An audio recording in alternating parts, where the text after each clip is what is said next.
حضرت علامہ ابو عبداللہ محمد بن احمد مالکی قرطبی رحمۃ اللہ تعالی علیہ نقل کرتے ہیں، حضرت سیدنا حسن بصری علیہ رحمۃ اللہ کبھی کی خدمت بابرکت میں حاضر ہو کر ایک عورت نے عرض کی کہ میری جوان بیٹی فوت ہو گئی ہے، مائی ینگ ڈاٹر پاسڈ اوے، کوئی طریقہ ارشاد ہو، مجھے کوئی پروسیجر بتائیے کہ میں اسے ڈریم میں دیکھ لوں، خواب میں دیکھ لوں۔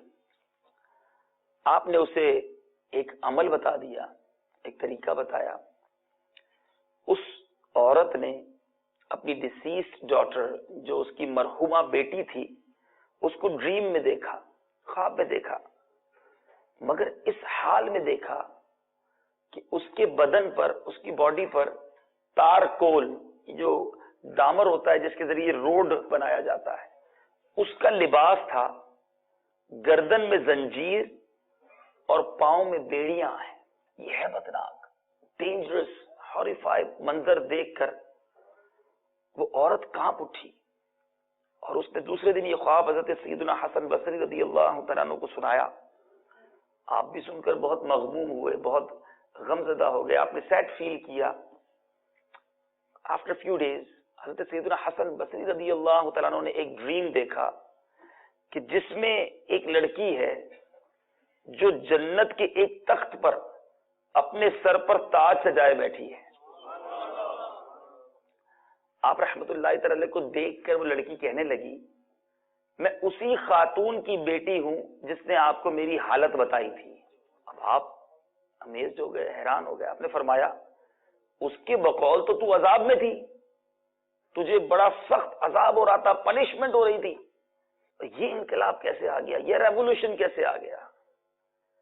تو مرحومہ بولی کہ قبرستان کے قریب سے ایک شخص گزرا، اس نے مصطفیٰ جان رحمت، شمع بزم ہدایت، نوشہ بزم جنت، پے کرے جود و سخاوت، منبع علم و حکمت، صلی اللہ تعالی علیہ وسلم پر درود بھیجا۔ اس کے درود شریف پڑھنے کی برکت سے 560 جو گریو میں رہنے والے تھے، 560 قبروں سے عذاب کو اٹھا لیا گیا۔ ایک عاشق رسول کا درود پڑھنا قبرستان جا کر 560 گریو سے عذاب قبر کو اٹھا لیا گیا۔ سبحان اللہ، سبحان اللہ۔ تو پتا چلا درود پاک کتنی بڑی برکت والی چیز ہے۔ اب کوشچن یہ ہوتا ہے، ذہن میں بات یہ آتی ہے جب یہ میں نے روایت پڑھی کہ جب عاشق رسول درود قبرستان میں جا کر پڑھ دے تو 560 قبروں سے عذاب اٹھ جائے، جب وہ خود عاشق رسول درود پاک پڑھنے والا اپنی قبر میں جائے گا تو اس کی قبر کا حال کیا ہوگا؟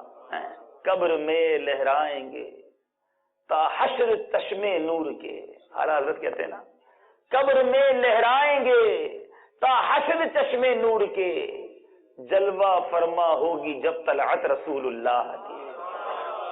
آقا کا غلام جب قبر میں جائے گا تو پھر انشاءاللہ اس کی قبر نور علی نور ہو جائے